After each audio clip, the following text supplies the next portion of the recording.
Crime Curious is a true crime podcast that takes an in-depth look into real cases through the lens of a trained investigator and former prosecutor turned judge. If you are sensitive to expletives, anatomical descriptions, and accurate descriptions of crime scenes, this podcast may not be suitable for you.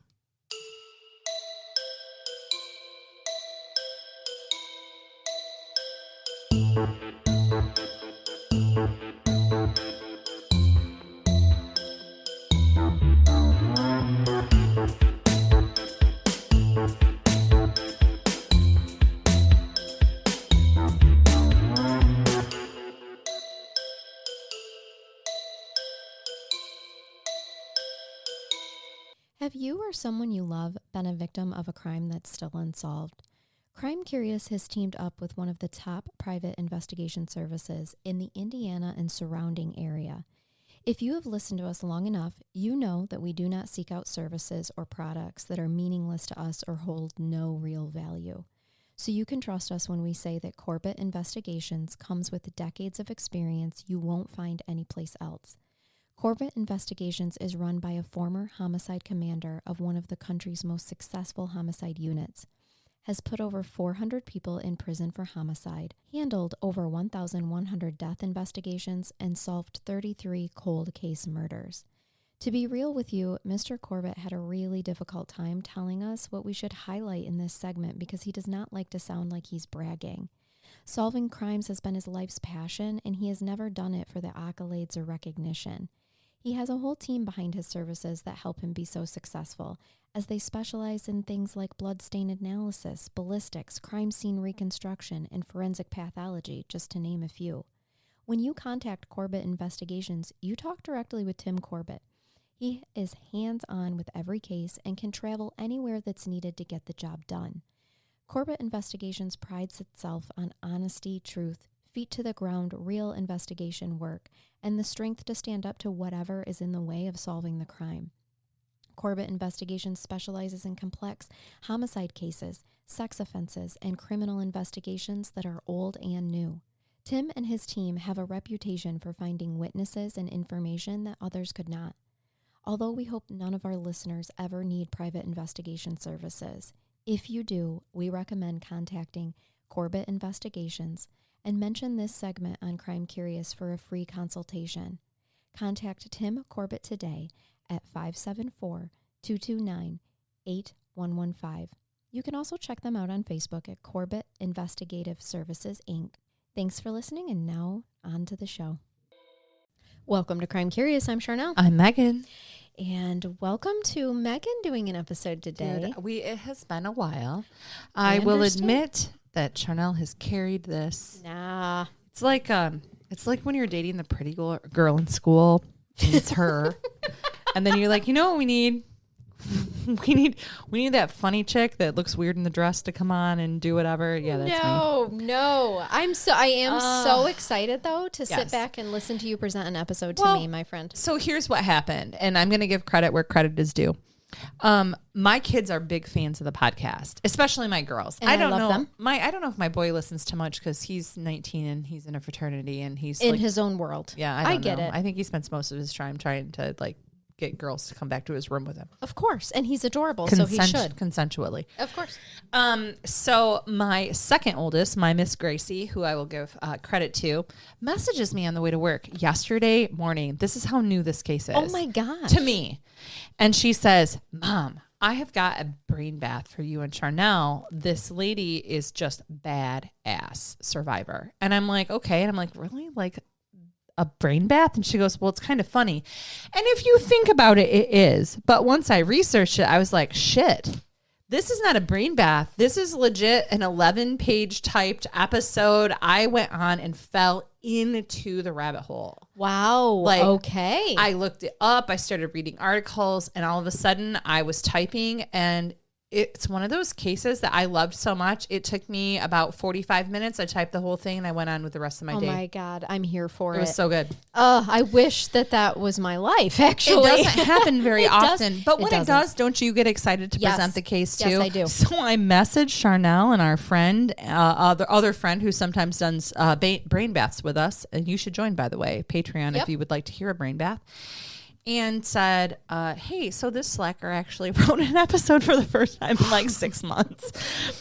So I'm going to give credit, first of all, to Beth Slavic, who is a journalist for the Willamette Week, or at least she was at the time this article came out. If she has moved on to greater and bigger things, it would not surprise me because this lady knows how to write. I was very impressed with her writing skills. Oh, wonderful. This is in an August 16th, 2016 article from the Willamette Week. This case was also covered on I Survived. It was covered on multiple podcasts in 13-minute episodes. I'm going to do you better than that, guys. I know you can last 13 minutes longer than 13 minutes. So much longer, and you're still going to want more. Badassoftheweek.com, all one word. That's a whole thing? You got it. Oh, my gosh. Badassoftheweek.com. Why did we not start that? Okay. Okay. I'm probably on it. And my daughter, Gracie, who ran across this and was so impressed with this badass survivor, she actually recommended it as a brain bath, as I have indicated. So I'm going to introduce you to Susan Kuhnhausen. Okay. Susan Kuhnhausen. Yes. I like how it rolls off the tongue already. It rolls off quick for me because Hausen is a very German and Dutch name, and it is actually my mom's maiden name with a different prefix in front of it. Hers is Kuhnhausen. My mom's is a something else Hausen. So I grew up with this name, and I knew exactly how to pronounce it. Amazing. In 2006, Susan, also like my mom, by the way, was a 51-year-old ER nurse working at Providence Portland Medical Center. So I've got a Dutch and German lady, or at least she married into it, who is a nurse. Amazing. Old ER nurse.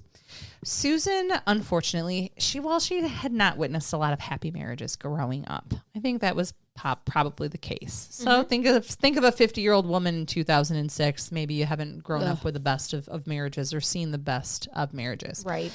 And here's why. So her father, he was an Air Force cook, and mom, a homemaker. They separated when she was in 2nd grade. So she came from a broken home, starting in 2nd grade. Dad is in the military, and mom had previously been a homemaker, so things are going to be rough. Sure, yeah, because mom's got to find her way in the workforce now. She does. And so she describes her life as very chaotic. And she had some siblings, and they moved basically from Colorado to Arizona, then to California, then to Nevada. And they are the typical Army brats that are shuffling between, well, Air Force, but you know what I mean. Shuffling between schools, homes, and parents. Sure.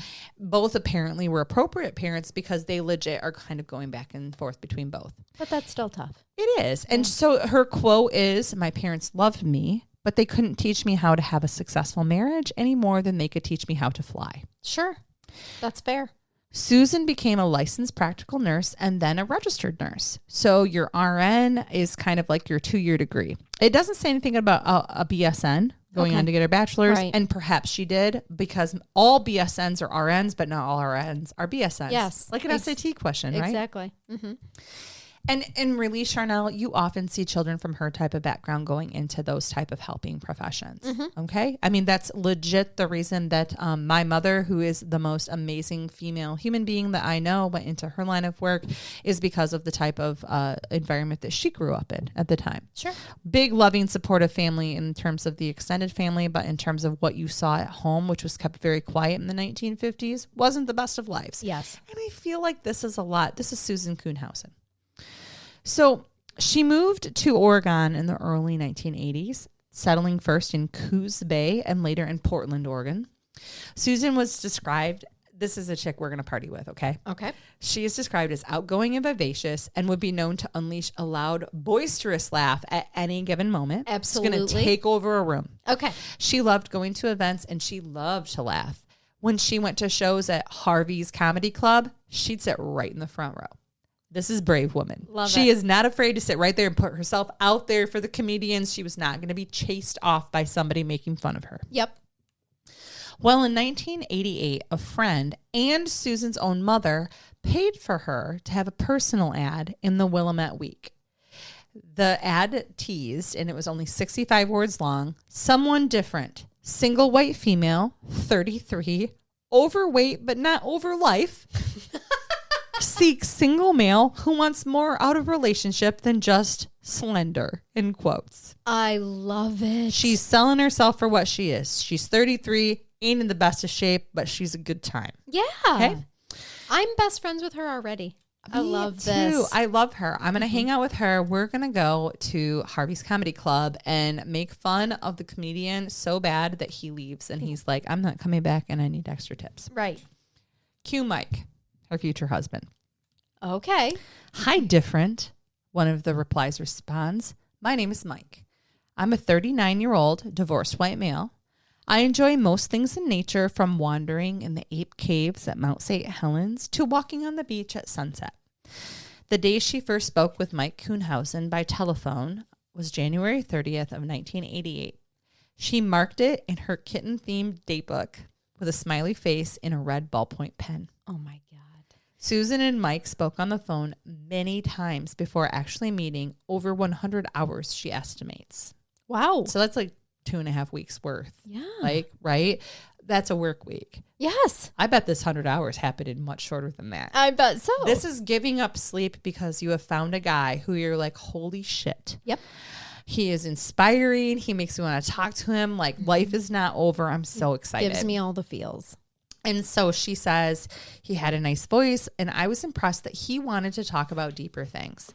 So she meets a guy who's not like, send nudes now. I was just going to say, show me your titties. I want to see your nips. Mm-hmm. And instead is like, hey, let's talk about the meaning of life, and let's talk about travel. And what do you think Plato meant with the allegory of the cave? Right. Right. Exactly. I'm sure none of that happened.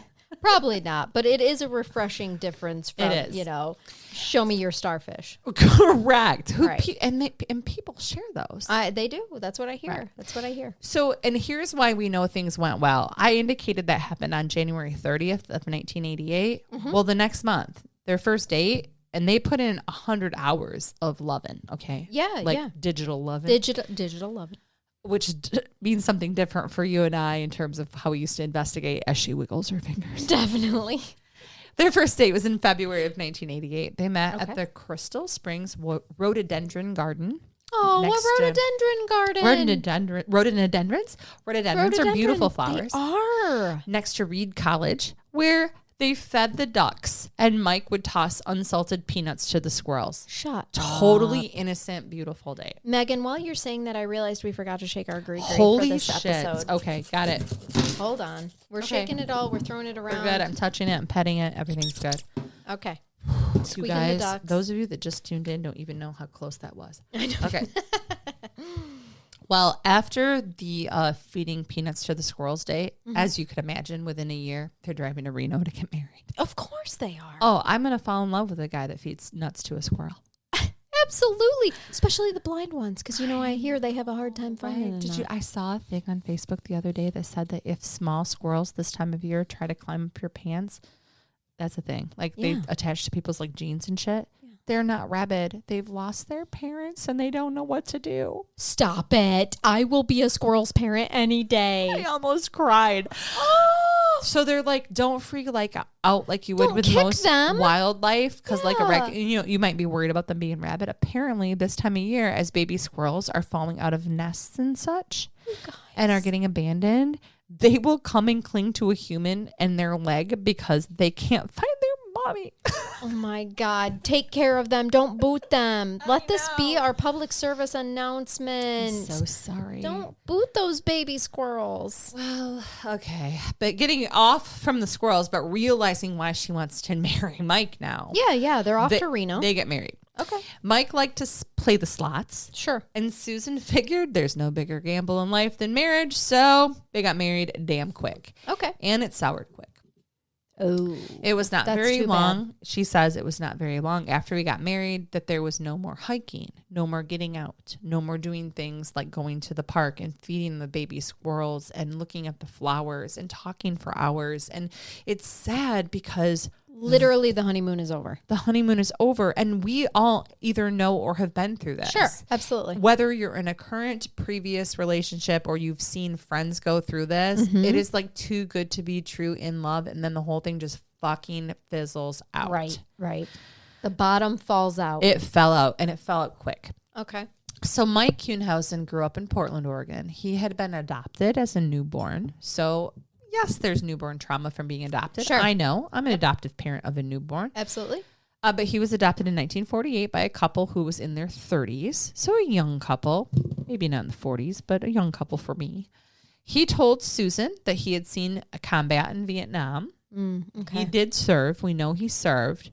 But she does doubt now his kind of brags about seeing combat in Vietnam, because she ended up later looking up his military records, which listed him as a switchboard operator. Okay. And I'm not saying dispatch can't see trauma because they get all the reports, but he's clearly not a combat veteran. Right. Not what he portrayed himself to be. Correct. Yeah. So within a few years of the wedding, Mike gets a new job as a janitorial supervisor for Oregon Entertainment, the parent company of Fantasy Adult Video. I was just going to say, is it a porn? Bounce, chicka, wow, wow. So much he's porn. He is the maintenance supervisor, so he gets to tell everybody what they should clean up after the bounce, chicka, wow, wow. He is the janitorial supervisor. Oh, I said maintenance, didn't I? At an adult video. So I was right. He gets a mop out. Yep. Or he instructs other people I was to get a mop he out. He tells other people what they need to clean up. To clean up the floor in the adult video section. Or the ceiling. Don't be so judgmental. Because something weird has become there. It's not weird. It's very natural. It is natural, but you should not put it in a store. You should put it in a tissue. You should. Sock. Whatever. A bedside towel that should be white. It was not good. Irrespective. So he started slowly revealing to her in the early years that he'd never really been happy. And all of a sudden... That he'd never been happy? Yes. So interesting. all of a like sudden, his whole life or just with her? Here's an example. And this is the best way to state this. She met this fake person, obviously, on the internet. Definitely. Who she was like, this is it. This is my guy. The early internets. And the then infant internets of 1988. And then she met him and he played the part. Yeah. Okay? Yeah. His life philosophy after they actually got married was, life is a shit sandwich and every day you take another bite until you die. Cute. Yeah, that's a guy that I want to marry. She married that. Wow, you guys. But he didn't portray that. He didn't say, if a guy posted that on his Tinder page, I would appreciate it because at least I'd know up front that he's a pessimist. For sure. And I'm swiping whatever way it is that says no. I would swipe left, but other people might swipe right because they like a pessimistic, a nihilist. Well, if you resonate with that. Right. Yeah. If that's your thing. And you've also, people who have that really kind of pessimistic attitude can very much be funny. They can be very humorous. Well, they're very sarcastic. Correct. They have a dark, sarcastic and we do as well, but I'm 100% an existentialist. I was going to say, oh no, I'm an existentialist. I'm super positive, and usually people who... Not always positive, but I'm an existentialist at least. I'm pretty positive. But the people who are dark like this, if it's not in a sarcastic, like dark humor way, they find me obnoxious. But he's totally being serious. Life is a shit sandwich, and every day you take another bite until you die. He believes it. And I'm just like, well, would you like some carrot sticks with that, Mike? Also, laws of physics would tell you that's what you're magnetizing back to yourself. So 100%. No matter... Don't worry. Laws of physics, karma, metaphysics, everything that we're going to talk about today, manifest it exactly where it should for every single person involved in this story. You will never feel... I'm going to bring you to completion, my friend. I love it when you bring me to metaphysical completion. Because you don't do it for me often. I don't. I'm sorry. Lately, I've been giving you some real humdingers, Jesus. Too. I pray every night when I wake up and I'll be like, I solved the case. And then I'm like, no, I didn't solve the case. I just fell asleep watching Dateline again. Right.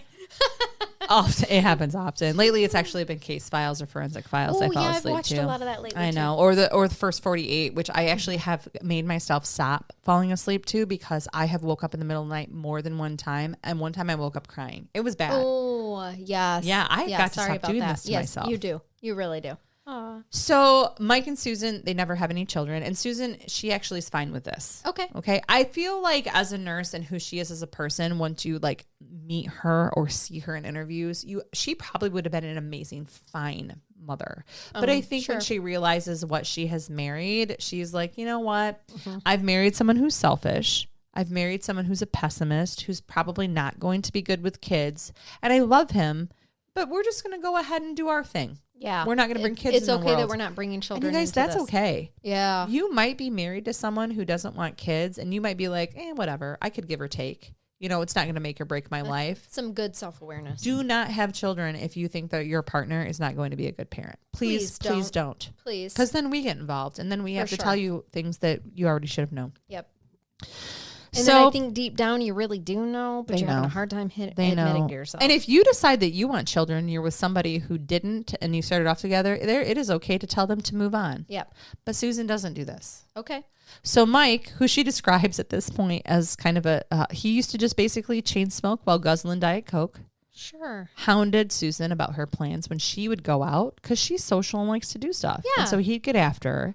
He watched her spending and even complained about minor purchases. You know, this lady is a freaking nurse. She's making good money. Yeah. She doesn't need you, sir, working as a janitor at the porn place, cleaning cum off of the ceiling to tell her what she can do. Absolutely. She can. You don't manage her life, thanks. She can buy her Dunkin' Donuts coffee if she'd like to. And she is kind of an overweight, jolly looking gal who clearly enjoys probably grabbing her little donuts in the morning and having fun at work. I bet the doctors loved her. I bet her coworkers loved her. And she describes they basically at this point unhappily coexisted. Like you and I know a lot of people to have done. We do. Many friends. And we won't name you all by name, but you already know. 17 years later, God, this is what just kills me, Charnell, because this is when you know it's over, but you haven't ended it. Okay. She's had enough. She says, this is 17 years of marriage. If she tried to kiss him, he'd burp. Oh my God. And she said, dude, I cared about him, but I did not want to live with him anymore. I just wanted to be happy again. She wanted to be loved and talked to and fawned over and have somebody want her and want to touch her. And when she would go in to touch her husband and like actually be intimate, he'd burp. No. I mean, but you know this happens. We've seen this. We see these relationships. It does. In September of 2005, she kicked him out of the house. So he moves into his father's home. But Susan, she never changed the locks or the alarm. The code, by the way, was 1210, their anniversary, December 10th. December 10th, yeah. And Mike would often still come to the house. They've been together for 17 years, and they don't have any children. They have their animals, so the cats, I believe. And so he would often stay and even watch the cats, and it was legally still his home, too. Sure. She just kicked him out, so he was staying with his dad. Okay. So by all accounts, they were separated for almost a year. Which brings us to the evening of Wednesday, September 6th of 2006. Okay. At this point in time, Susan, she's 51 years old, still an emergency room nurse. She ended her shift at Providence Portland Medical Center on Northeast Gleason Street and headed to Perfect Look Hair Salon on East Burnside. She was going to engage in some self-care. This is a woman who is I love this. contemplating divorce, and so she takes her time going home. She's like, fuck it. I have no reason to go home to this man. This is avoidance behavior. She's already kicked him out of the house, but he's sometimes, oh shit, I'm hitting stuff. But he's sometimes there. So she's just going to get her hair done. She wants to look good. Absolutely. And like I said, avoidance behavior. So some stories indicated that she had actually filed for divorce, like wanted to get divorced like a year before, but he wouldn't give her a divorce. Yeah. And then other indications have been that she never really, they were just separated for the year with neither one of them doing much. It's okay. None of it. It's all inconsequential when it comes down to how this actually pans out. So she's waiting at the salon and she picks up a copy of Oprah magazine. Do you remember when she still published? And she reads this poem. Oh, magazine. I will not die an unlived life. I will not live in fear, the poem read.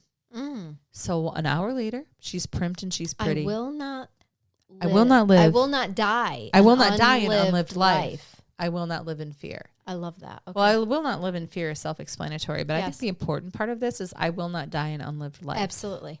If you're living an unlived life right now, are you living? You're not. It's okay to and move it's okay to get out of it. 100%. Make changes for yourself. And if you need help doing that, please contact an attorney, domestic harmony, or I'm going to do this the whole episode. So again, an hour later, she's primped and pretty and she's feeling relaxed. So she drives home to her blue one-story Cape Cod with a gray picket fence in the Montevilla neighborhood of Southeast Portland. Okay. When Susan enters into the mudroom of the back of the house, just put yourself here. I'm going to walk you through this. I am, because we had a mudroom in the back of our house growing up. So she walks in the mudroom first. She finds a note by the microwave, because she has a microwave literally in her mudroom, Okay. from her husband, Mike, who she's been married to for almost 18 years. And it says, Sue, haven't been sleeping, had to get away, went to the beach. Okay. By the way, the beach to Portland it's very close. Not far. You're close to Puget Sound. My husband used to live there. Mm-hmm. Oregon is a place I have never been, and I have lots of friends there. We should go. We should, because my husband could visit his grandma. And do an episode. Yeah. He added in his note he would see her on Friday or Saturday, and he signed it love, L-U-V, me, and signed off. Love me. Love me. Love me. Right. Say that you love me. Okay. Unlocking the door to the kitchen then. So mudroom, picture it. And then there's actually a door to the kitchen, which she has to unlock. 100%. Heard the beeping of her security alarm, and she disarms it.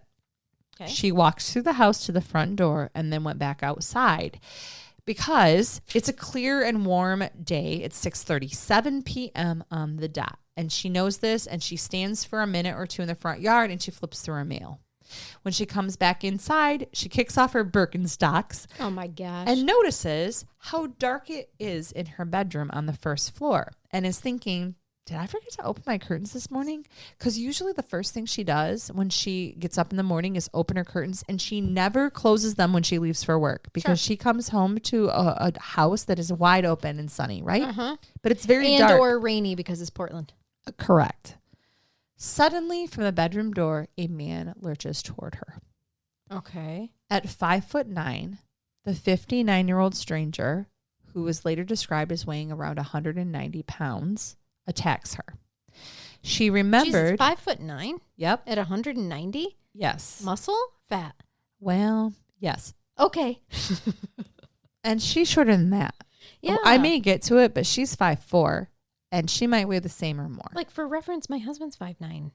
Yes. Like, For reference, I'm 5'8". Yeah. So, and I weigh a little bit less than that. Yeah. I mean, I'm just, that's, So, okay. She did remember that he wore Dockers, a blue striped shirt, and a tan baseball hat that was pulled down low over his eyes.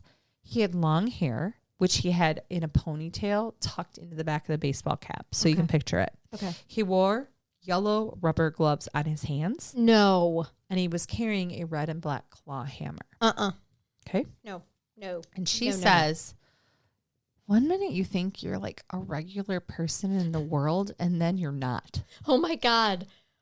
That's a brilliant quote. It is. And when I read it the first time, I was like, does that belong there? What does that mean? But I think it means what it means. 100%. You're being attacked in your fucking house. 1 minute you are a normal normal person, and then living your life. Then you're not. Right. Then you're truly a victim of someone else's circumstances. And then Susan was violently attacked in her home. Oh, God. Her story of survival remains one of the most shocking and violent tales in the annals of Portland crime, and also one of the most heroic. So heroic that it grabbed international headlines for weeks as people marveled at the middle-aged nurse who had not only escaped being murdered, but fought back against the felon in her home trying to kill her. Wow. This is from a 911 call on September 6th of 2006. Susan's neighbor, who other people have named in their articles, but I will not because they have not given me permission, says, we have an intruder in the house next door.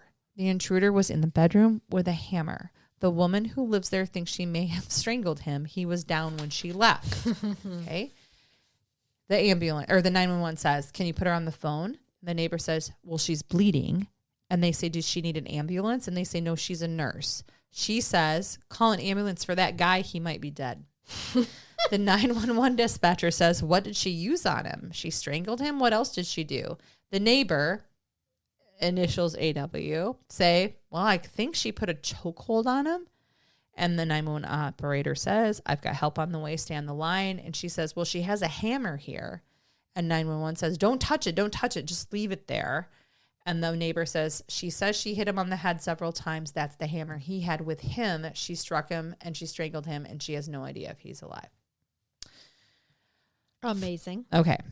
Now I'm going to go through this step by step. Please do. For many people, the presence of an intruder brandishing a hammer in a darkened bedroom would prompt an entirely understandable response. They would run. Yeah. The flight instinct is hard to get around. Mm-hmm. I'm a fighter. I'm fucking feisty. And I know you are too. Yeah. But in the dark in my home, in my safe haven, if someone jumped out of the dark lurking with a hammer, I don't think my initial reaction would be to attack him. Yeah, I don't know what mine would be. My husband likes to scare me often, and I do have physical reactions, like punching, things like that. I've told him actually he needs to stop with a heart condition. I could actually punch him in the heart. You could kill him. Yeah. So he can't keep doing that. Well, you've all heard it here first. Right. Oh, Jesus Christ! I opened my legs for a minute. And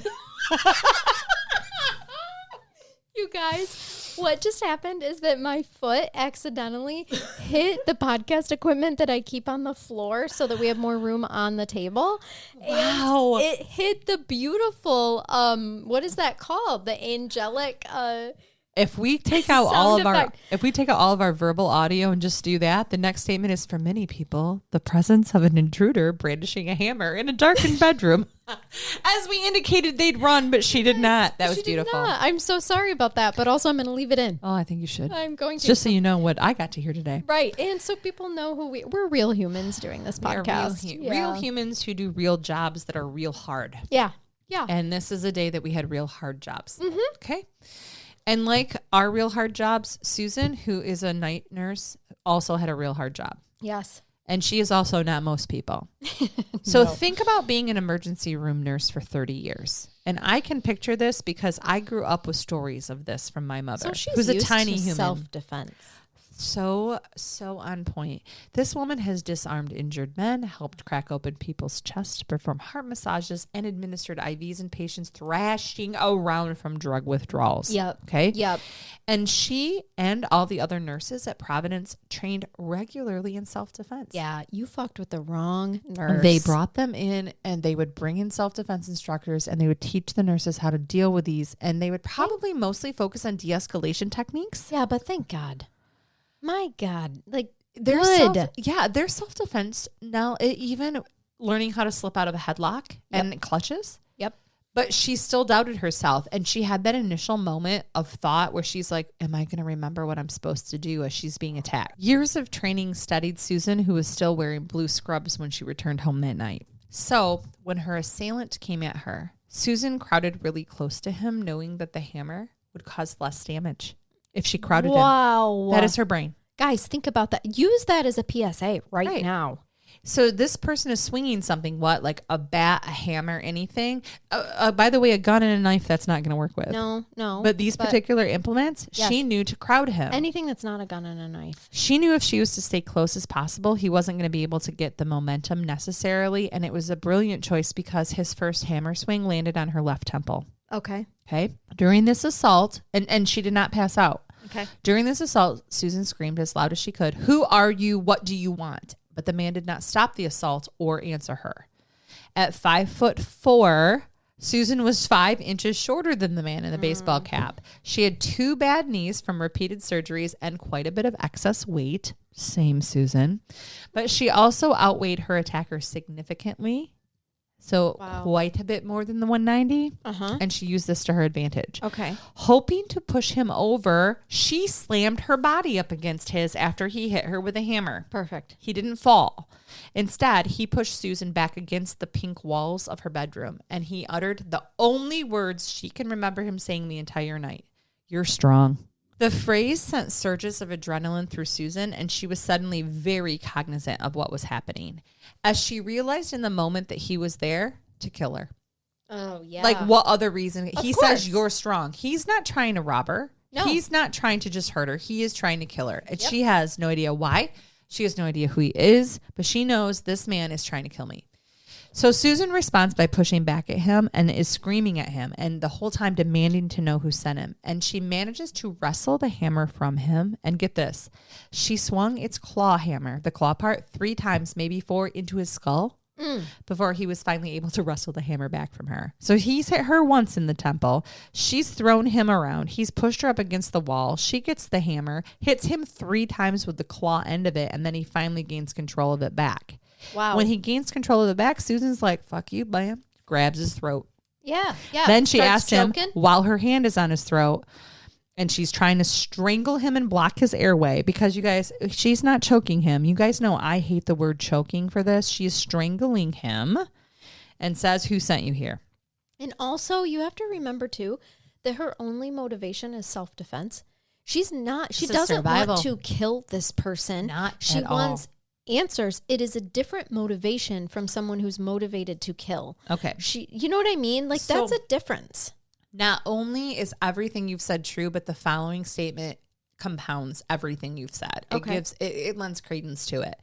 She sees his face start to turn red and then purple and then a darker purple, and it starts to be a blue tinge, and it scares her. Mm-hmm. So she let go and she tried to run away. Yeah. And she says, I don't know what I thought. I just had to get out of there. The intruder, who I will tell you now, is a man who people later identify as Edward Dalton Haffey. Okay. Caught her as she ran from the bedroom into a narrow hallway. So she stops strangling him in self-defense to run away because she isn't loving what is happening here. Right. She doesn't want to kill a human being. He spins her around and he punches her very hard in the face, splitting her lip. Then he punches her again, and this time she falls to the floor. And the image she describes next haunts her to this day. She says she sees Haffey standing over her, holding a hammer above his arm cocked up, okay? Yeah. And she looks up from the floor and at him and thinks, I am going to die today. Mm-hmm. Susan can't explain what happened next, but somehow, in that moment, she manages to pull the man to the floor with her. I got to get that hammer, she told herself then. And then she starts to bite Haffey, thinking that if she was going to die, her teeth marks might tie her death to him. She is so cognizant in her thinking that she is trying to leave evidence. While they wrestle on the floor, she bites his arm, his flank, his thigh. That means his side fat. And at one point, she's able to bite through his zipper to his genitals. Stop it. Oh my God, the teeth strength. Thinking the whole time, Ouch. I'm going to fucking leave teeth marks and teeth or something so that people will be able to find this guy who tried to kill me. Yes. Oh my gosh. At the same time that they're wrestling and she's biting him, she's literally using her hands to try to rifle through his pockets, looking for an ID so she could toss it or a wallet under a bed, a chair, or a dresser so police could find it later. That's some amazing cognition. She knew she was going to die, and she just was trying to have her at least memory survive to tell the story. Yeah. She wanted her soul at peace. She says, I was like a downed power line snapping on the pavement. This woman's literally... I love that. Right? Just dangerous. Don't fucking touch me. I'll kill you, but I don't want to be here. Yeah. Yeah. She's This literally isn't where I belong. No, she's fighting for her life. She's thinking of ways to leave clues so her own murder can be solved. This fight had now lasted only 14 minutes. Wow. But she is 14 minutes into the fight of her life. Okay, but that's a long time. That's long. stamina. Can you guys No. do cardio straight, hardcore? Fighting for your life cardio for 14 minutes? Absolutely not. That is a lot. If you asked me to plank for 14 minutes, I would probably pee my pants. Right. So they're both wedged on their sides in the hallway outside of Susan's bedroom. She throws her left leg over Haffey's body, climbs on top of him, and hooks her left arm around his neck. He tries to flip her, but her self-defense training allows her to stay in control, and she legit is kicking her murderer's ass. Tell me who sent you here and I'll call you a fucking ambulance, she yells in his face. Wow. He says nothing. Instead, he growls. I think because that's all he could do for noise. Yeah, I was just going to say, he actually couldn't talk, could he? At this point, Susan leans forward, tightens her forearm against his throat, and he stops moving. Okay. Then she grabs the hammer and flees outside to the neighbors, who call 911, leaving the man in a pool of blood in the hallway outside of her bedroom. 911 dispatcher. I'm continuing the call. Was he by himself? Neighbor. Did he have anybody with him? No. She expressed a concern that it might be her ex-partner who sent the person. Sure. Dispatcher. Well, have there been problems with her ex-husband or her ex-partner? And the neighbor says, well, she did talk to Mike, her ex-partner, and asked him to house sit for the cats. And he said he couldn't do it. He was on his way to the beach. And he left her a note, but he knows the alarm. So that's the only reason she thinks it's him, is because he was the only one who knew the alarm. And the alarm was armed, you guys, when she got there. She had to disarm it. She did. And he wasn't there. He was not. And the dispatcher says, okay, that's good information to pass to the officers. Susan Kushausen learned that same night of the attack on September 6th that she had killed Haffey, her attacker. She did. He died. When police got there, there was a dead man in her home. Her attacker, the person who tried to murder her, was dead. She fought this fucker who broke into her house, and she killed him. Hold on, let me see if I know what is the clapping sound on our... There we go. Y'all, you might sit here and think like, as a judge, is somebody who wants justice, going to advocate for stuff. Absolutely, she is defending herself. We live in the United States of America, where you have a right to defend your person and property in a reasonable manner. And when someone is trying to kill you in your own home, you may lethally defend yourself. Yep, that is within your legal right to do. It is absolutely within your legal right. Mm-hmm. Wow. Here's Susan, though. I immediately began to think about his family, she said. Of course, because she has dedicated her life to saving people. And she had to kill somebody. Yes. And she didn't want to. No.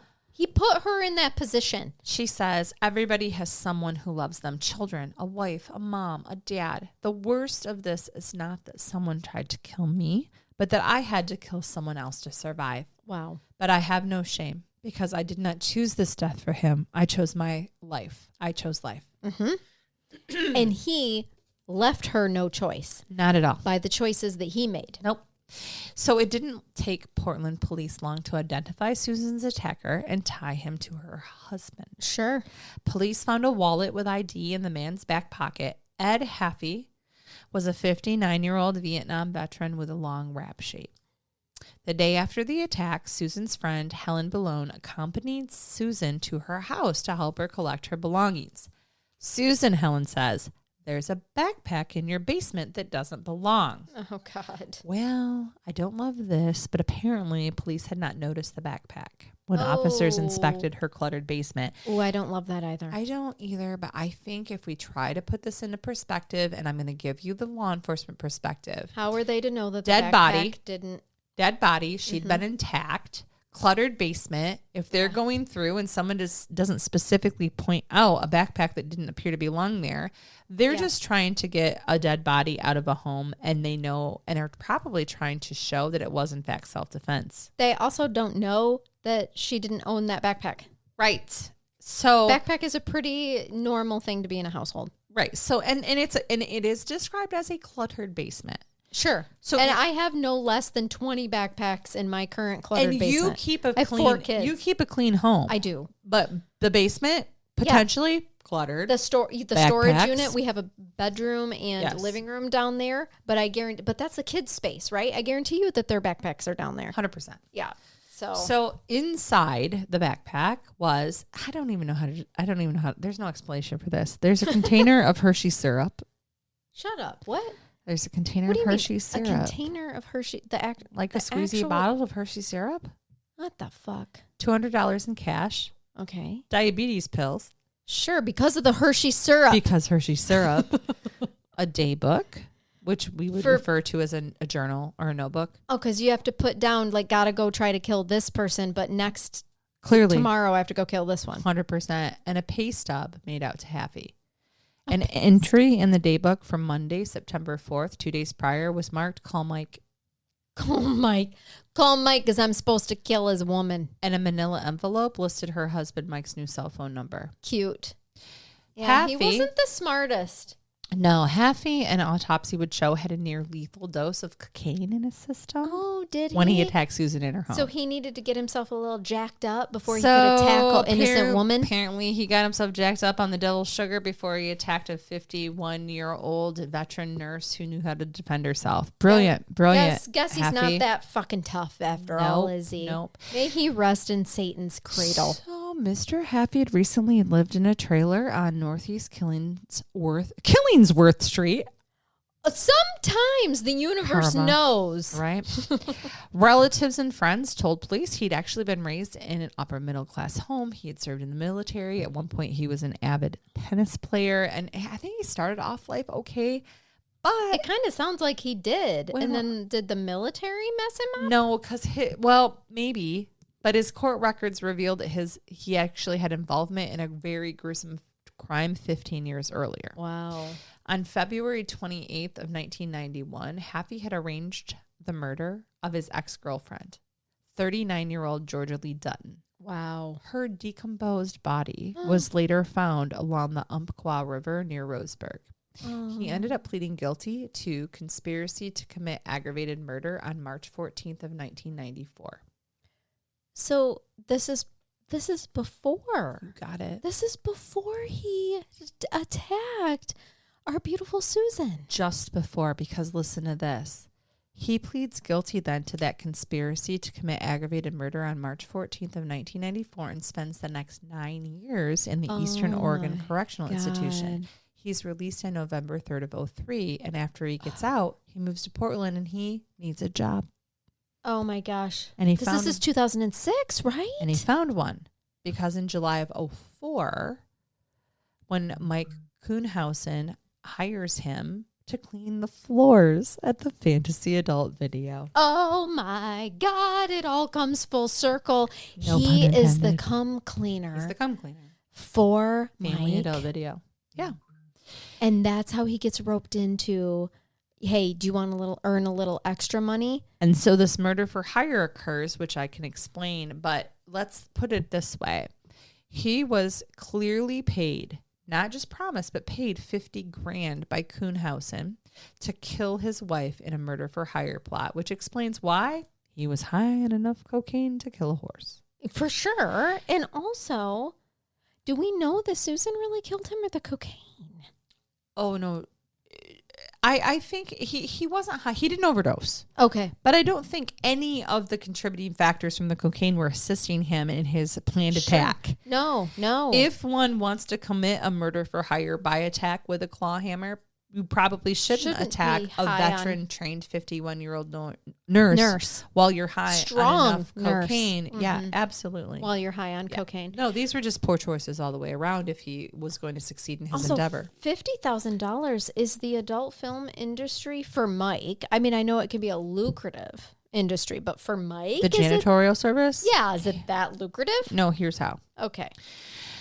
So financial records police later reviewed show that on the day of the attack, Mike Kuhnhausen drives his gold Dodge Neon, not an expensive car, to the coast. So he does go to the beach. Okay. Where he checks into the Do you link. guys know what a neon is? Dude, I'll show you a picture. I had a It's like green the one. tiniest That was our car when It we was. first got married. That's It was- all we could afford. It was adorable.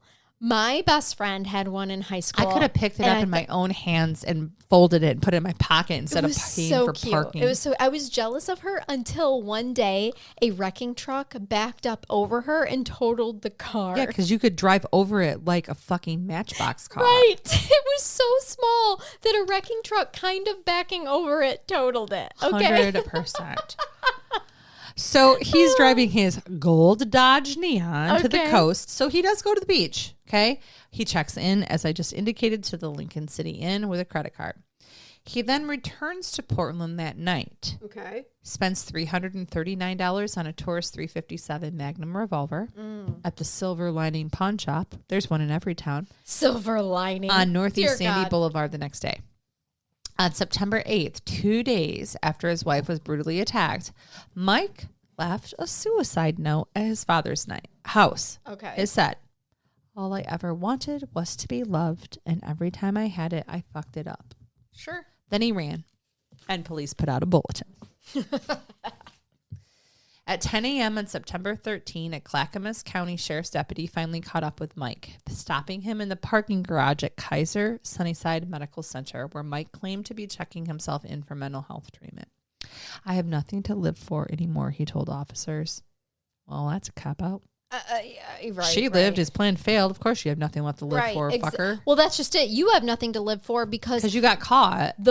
your wife, who you hired somebody to kill, lived. Killed him. Right.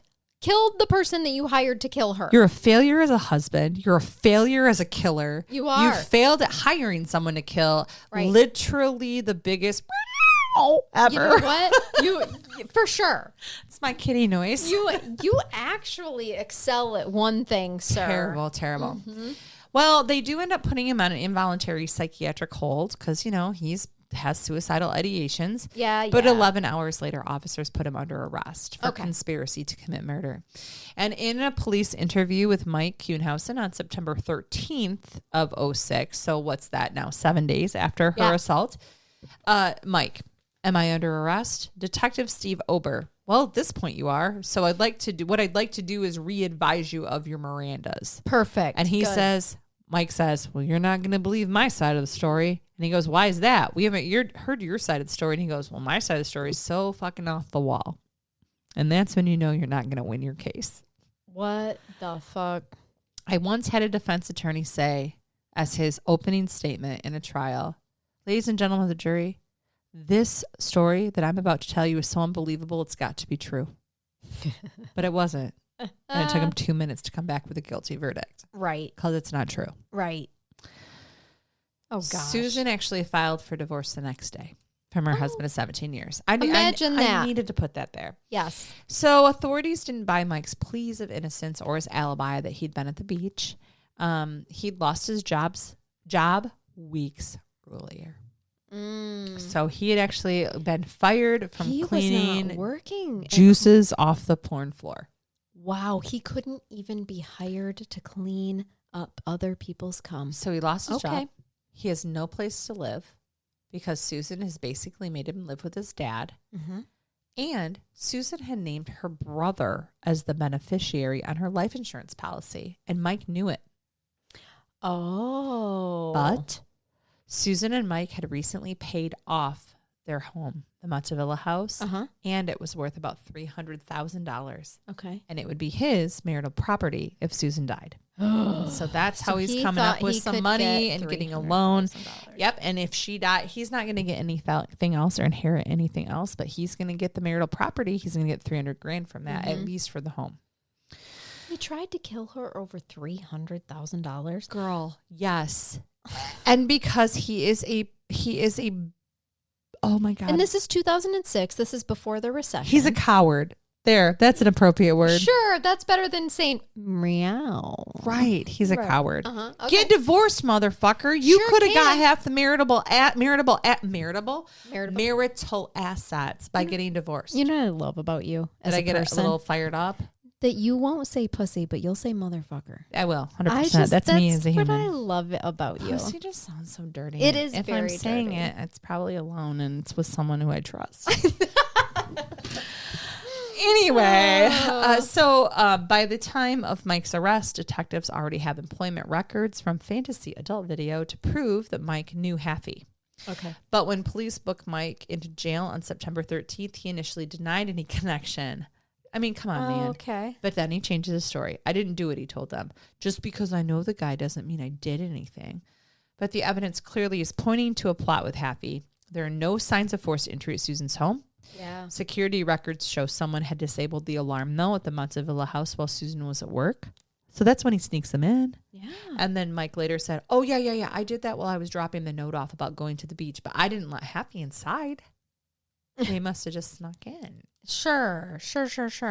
Interestingly, then, on September 18th, okay, a former cellmate of Haffey's, so when he was in prison on his other thing, Right. contacted police saying that the now dead Haffey had actually asked him to join a burglary.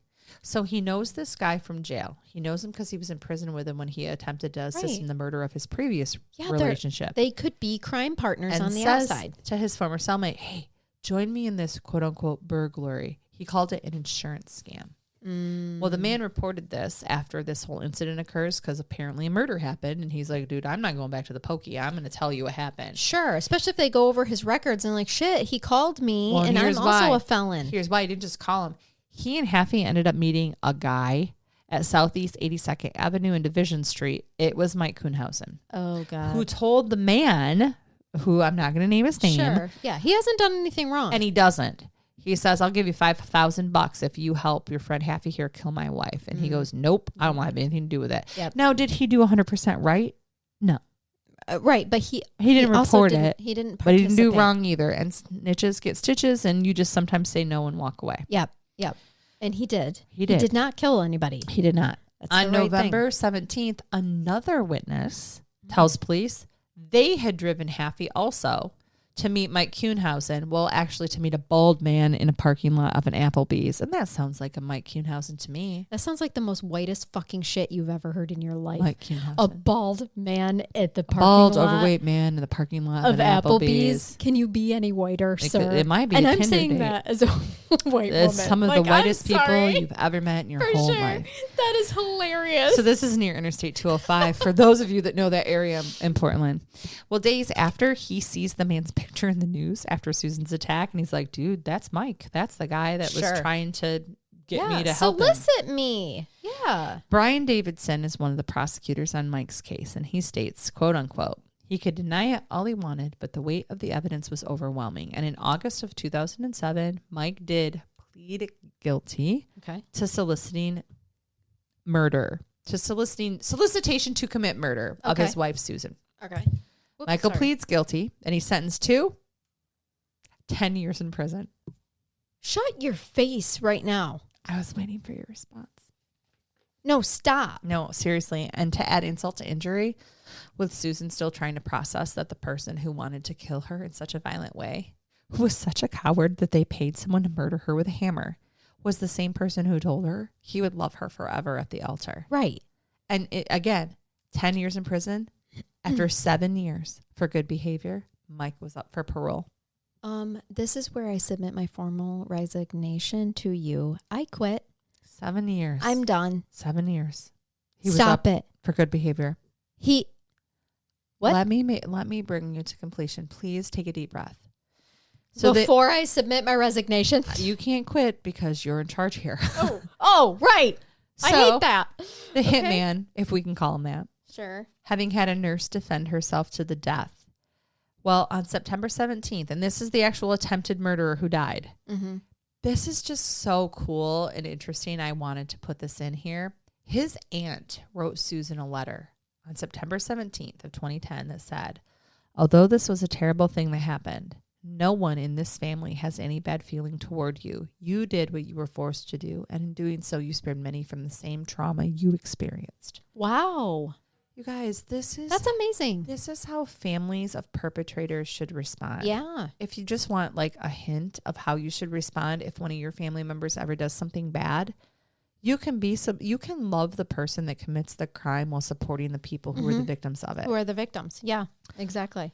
After the attempted murder, Susan found comfort in helping others to understand that they too can survive a near-fatal attack. She said in an interview, if you can't run and you can't hide, you have to fight. You don't know what you won't survive. You don't know that you won't survive. So Mike's release date that's coming up after 7 years of his 10-year sentence is set for September 14th of 2014. And Susan, who is now divorced from Mike, prepares herself. Sure. This woman who was once bubbly and adventurous, the new Susan felt like, quote unquote, a broken plate glued back together. Yeah, that makes sense. She would sit in restaurants where she could see the door.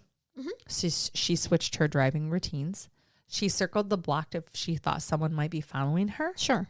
And she says, I'm doing a life sentence for picking a bad husband. Mm-hmm. Oh, God. By 2014, she'd moved to a new Portland home on an out-of-the-way cul-de-sac.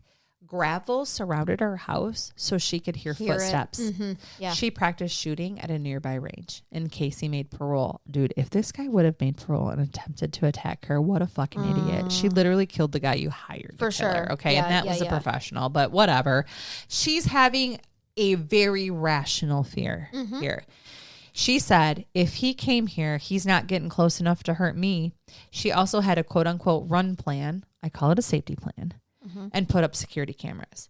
She knew exactly what she was going to do when he was released on bond. Or I'm sorry, released on parole. I've spent the last 8 years hoping and praying he doesn't have any hidden funds anywhere. She says, I'm hoping he hasn't found someone in prison who said, you just hired the wrong guy. Right. That's a real concern. Super real concern. So much that Walter says nothing's stopping Kuhnhausen from paying a new person to off her or hunting her down. So in 2008, before that, she successfully sued Kuhnhausen for $1 million for emotional distress. Good. A move she made, not because she wanted to take every last cent, but because she didn't want him to have enough money to hire another hitman. Yep. Ladies, Brilliant. Ladies, if you are the victim of a crime and this is happening to you, look at all of the options you have if you follow through and ask for support. Yep. We can help you. Yep. Kuhnhausen was claiming prior to his release, by the way, that he had terminal prostate cancer. Uh-huh. He would be 66 when he was released and said, and maybe I'll be in too poor of health. I'm sorry. She said, well, at least maybe he'll be in too poor of health to act on an old grudge.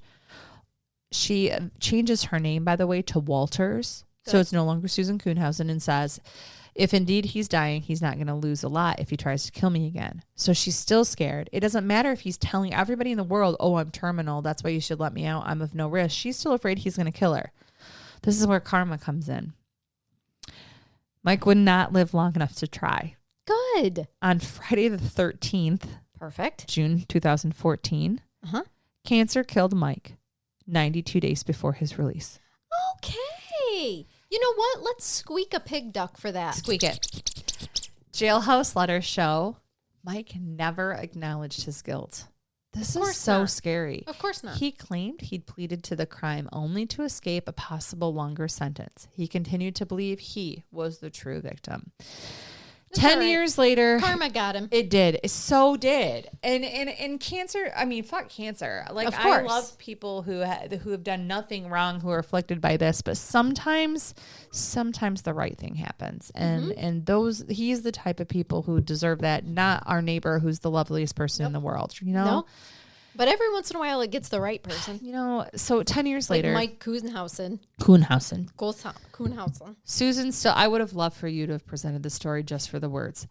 Susan still sobs. She starts crying intermittently. I've seen a number of interviews when she tells her story, and she says, when I cry, I feel better.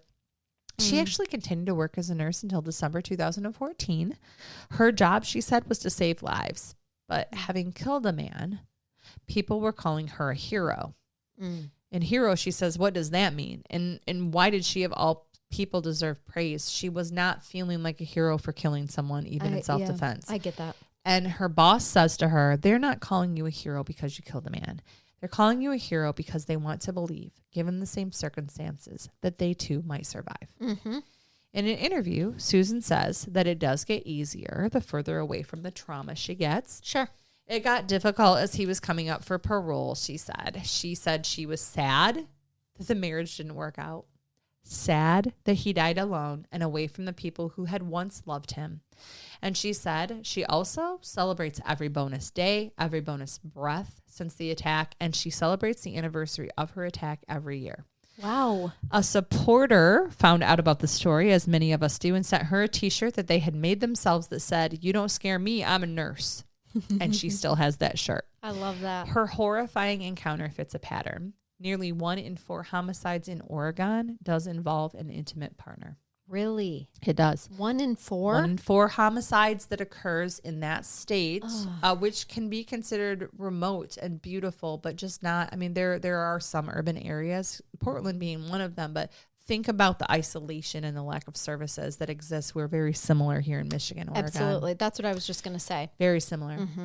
For years, Susan, who I told you already, goes by Susan Walters now. She's spoken occasionally about her ordeal. I believe she is now a motivational speaker. She's either written or is writing a memoir about her experience. Beautiful. She did survive that day, but she carries significant emotional trauma from knowing that her husband wanted her dead and from having to kill another person to save herself. She feels dread every day, but it isn't guilt or shame. It just weighs on her. And she still says, I didn't choose his death. I chose my life. As a survivor, Susan Walters has become deeply involved with victim advocacy work. This former ER nurse has worked closely with justice organizations in Portland area, including Women's Strength and Girls Strength programs and the Oregon Crime Victims Law Center. Oh, great. In 2017, Susan Walters worked with the Multnomah County District Attorney's Office in creating Case Companion. This is a free website dedicated to supporting victims of crime in the area. It answers questions about the justice system, what to expect in proceedings, and provides online resources for victims. Wow. Furthermore, as soon as the office files charges, prosecutor's office, Victims can track their offenders' court dates, sentencing details, and information about offenders when they are released. Right there on that website, instead of having to try to navigate through any other public portals. There are some similar portals. I think of like VineLink and things like that. But they're more complicated. And you don't know the woman accuracy. And what she's done here is the entire reason I've created a domestic violence court. Absolutely. This is very similar to the things that we are starting to implement in our tiny little rural town. Yes. And I just want to end with, but Susan, of all things, beyond all of this, remains a badass. She does. And that's it. Absolutely. That is the story of Susan Kuhnhausen Walters and her survival. Originally intended to be a very funny few-minute brain bath of being, what are we now, over an hour in? Yes, we are. Thank you very much to your beautiful daughter. Grace, this is a badass. If you ever get attacked, beat the shit out of them and kill them just like Susan Kuhnhausen did. Please do. Please. Any woman who is listening right now, and or man as well. Absolutely. Is Kuhnhausen Kuhn? Kuhn, Kuhn, and then Hausen Hausen. Yep. Okay. Yep. Yeah, that's what I figured. Wonderful. Thank you so much. You're welcome. Thank you for Gracie. Thank you for you for doing Thank you for that. what ended up being like literally, it took me almost just as long to research this as it did to present it. Because it was so great. There was wonderful information. Some of you may have recently seen some things about this, probably on Twitter, because things get Twitter famous. But this isn't a new case, right? Obviously not. This is quite a way, at least 8 years ago for the last part of it. I love it. Will you bathe me? I will. It's not so much a bath as it such is my life, right? A shower. It's an interesting revelation. How about that? I love interesting revelations. Am I going to learn something about myself? You're going to learn something about our science. You're going to learn something about the science because this is actually brand new. This is only 12 hours old. How did Chaz the dinosaur escape? Why is he out here by himself? Chaz is not in his sack. He keeps falling. I know. He got a little willy-nilly. I think Jason shook him too hard. Can I put him back? Yes, you may. He's making me nervous because he won't stand up by himself and he looks very vulnerable. I don't like that in a dinosaur. I like a rabid, authoritative, not carnivorous dinosaur. Yeah, a real one. Yeah, not one of those fake ones. Right. You know, the ones that roam the streets daily. Yeah. So this is only 12 hours old, but it 12 says, hours? Yes. It's from ABC News. Okay. This is a hot off the press, people. Japanese scientists make robot face with living skin that can smile. I don't want it. Who asked for that? I'm not sure, but maybe someone who lost their face in a monkey attack? It's intense what we're doing with science. It says scientists in Japan have made a robot face covered in living, self-healing skin that can smile in a demonstration of a new technique. Oh, God. Sorry. What have you done? You are the brain bath, just trying to navigate your phone, my friend. I just tried to shut it off. I was just started talking to us. I tried to mute it. So, yes. So there's self-healing skin that can smile in a demonstration of a new technique researchers believe can help pave the way for lifelike biohybrid humanoid robots in the future. No! The scientists led by Professor Sonji Takonchi at the University of Tokyo's Biohybrid Systems Laboratory. It is. If I'm being honest, in American, American? Mm-hmm. Is that a language? It is. I dropped a dick. I was being funny. Oh, God. Okay. I know. His actual word, last name, it is Sonjay. Okay? But it's Takeuchi. Sanjay Taguchi. You want to take a uchi? I do. But anyway, it's Takeuchi. I can't. At the University of Tokyo's Hybrid Systems Laboratory, attached cultured skin to a 3D facial mold using a perforation type anchors, which mimic the natural structure of human skin ligaments. The ultimate aim of this project is to create robots with fully functional, lifelike skin that can heal itself, sense its surroundings, and perform tasks that closely mimic human behavior. Yeah, it's the Jetsons. And for those of you that are too young to know what the Jetsons are, stop listening to our podcast. But I'm showing you a picture right now. I don't like it. It's kind of terrifying. Look it up on ABC News, you guys. I hope that they would consider using something like that for people who have had major facial injuries due to fire and such. Yes. Like replace their faces with good? that. Not robots. Not a Can robot. we use this for good and not robots? Fine if you need to start it on robots to like demonstrate instead of humans or animals, right?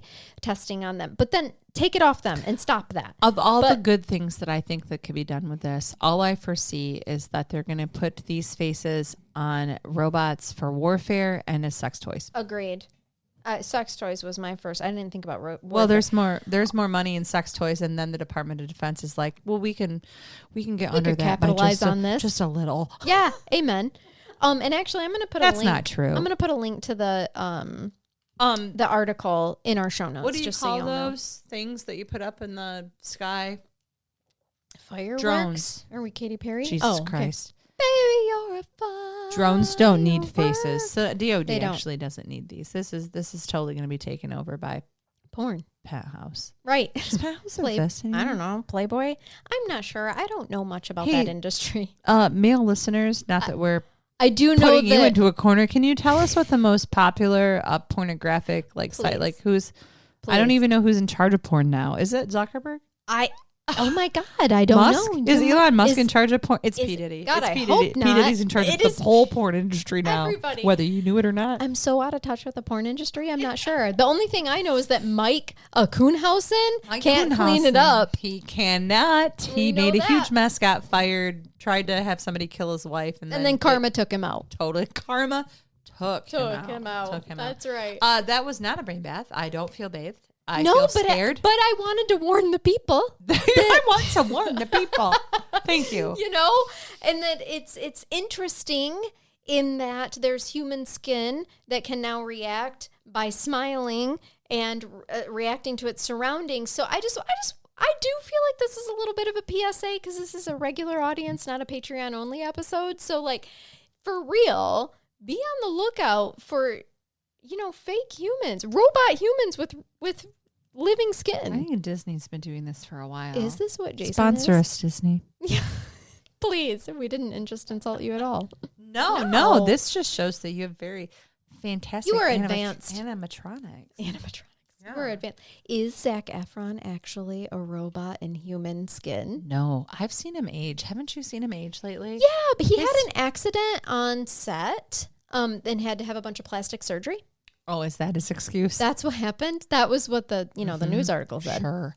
Because what I saw was a Netflix movie that actually was a pretty good movie where I went with Nicole Kidman. Yeah, Zach. They both looked a little robotic living. I'm fake like, Zach, skin. you need to lay off the plastic surgery because Nicole looks better than you. No, I actually researched it because of that. I saw that same movie. He had an accident. Yeah, me too. On a set. Yeah, have you ever seen Batman? Have you ever seen Two-Face? Harvey had acid thrown on half of his face. He became Two-Face in Batman. Did you see the Joker? Right. That's my problem. No, legitimately. If I come back here in a couple weeks and I have like new eyelids and no wrinkles and a plump lip, I don't want you to fucking say a word because there was a work accident, Charnell. You're right. Right there in the judge's chambers. There was a work accident. His ear also looked very plastic. I'm not really sure what happened, but it was shiny the whole time. Did someone throw acid on him? Here's the thing. My sister and I were texting about it because she was like, your sister's very funny. I know. We are cut from the same cloth. I didn't used to think she was funny, though. Oh, then you saw her on Facebook, right? It's become recent. We're hysterical. As of late, she has started to become funny to me. She stepped up her game. Yeah. I feel like it's a new... We are funny on Facebook. You've always been funny. But in now person we're publicly taking it to Facebook. Yeah, it is a comedy routine. But yeah, we were texting and she was like, I'm sorry, but I'm not certain he's human anymore. And I had to Google it. First of all, I had to start watching the Netflix movie that she was referring to with Nicole Kidman. It's cute. I like that movie. It is. Because the little gal in there, who's the daughter? I really like her. Well, she was the star of The Kissing Booth, which is a totally almost like kind of PG appropriate Netflix show. And I'm going to admit I watched all three of them. It's cute. It is very cute. It's I adorable. did too. I like her. Nope, I did too. Sometimes I really like wholesome. You're going to fill my soul and not hurt me. But when I see Zac Efron, I don't want wholesome. No. And I also don't want his face to be plastic. I want him to be older. I agree. I'm saying just look Google older. it. Just Google it and see what happens. I agree. I want you to age with me, friend. Because I clearly don't have an issue with older guys. We're in a marriage that you haven't consented to. I'm like, I need you to age with me, my friend. Yes. Age. Yeah. There's something. I know.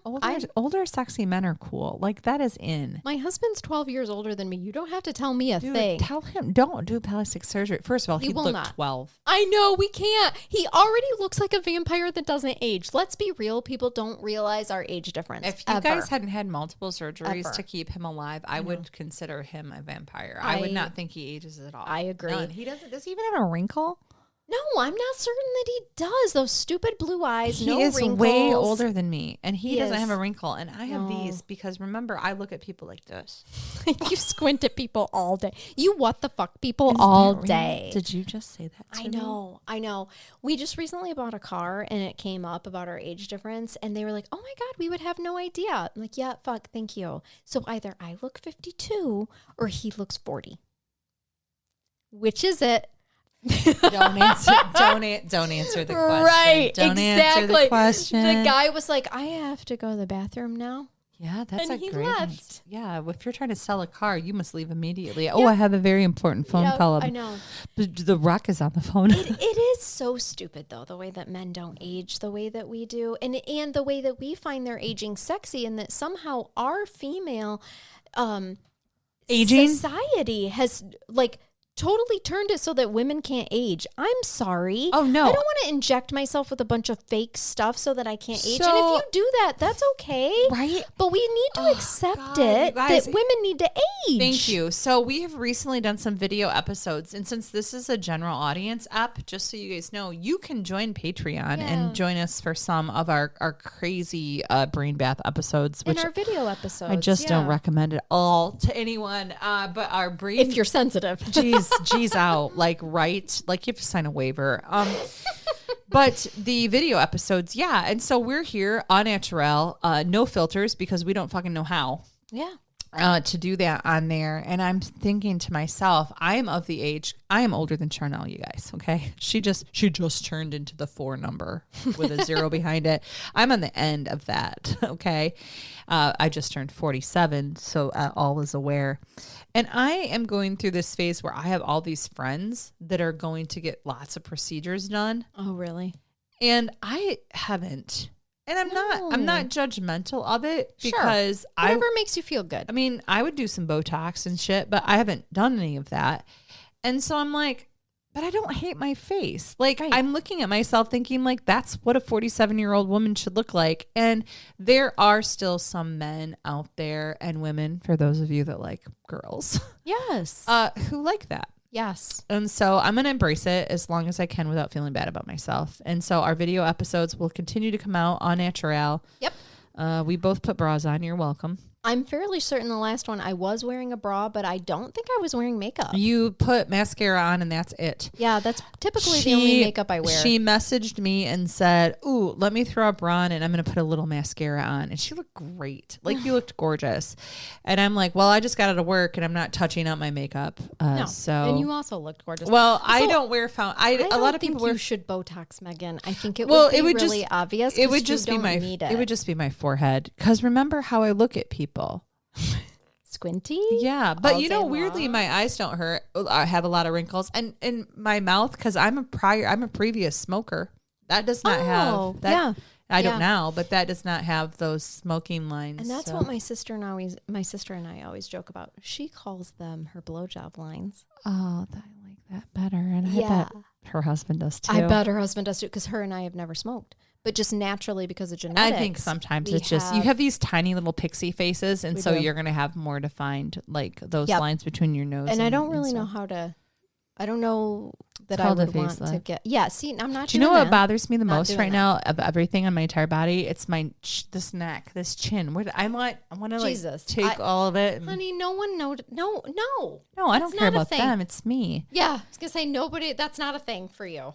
I was going to really make a terrible comment just a moment ago, but I remember this was a general audience episode. We'll discuss my neck and how that might appear from an above angle at a different episode. Okay. All right. That sounds good. Yeah. There's All a picture and I'll have my husband explain.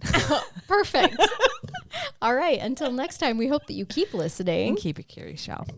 Till next time. We said that. Bye-bye. Did I? Yeah. I repeated myself? Until next time. That sounds like me. All right, y'all. Bye-bye.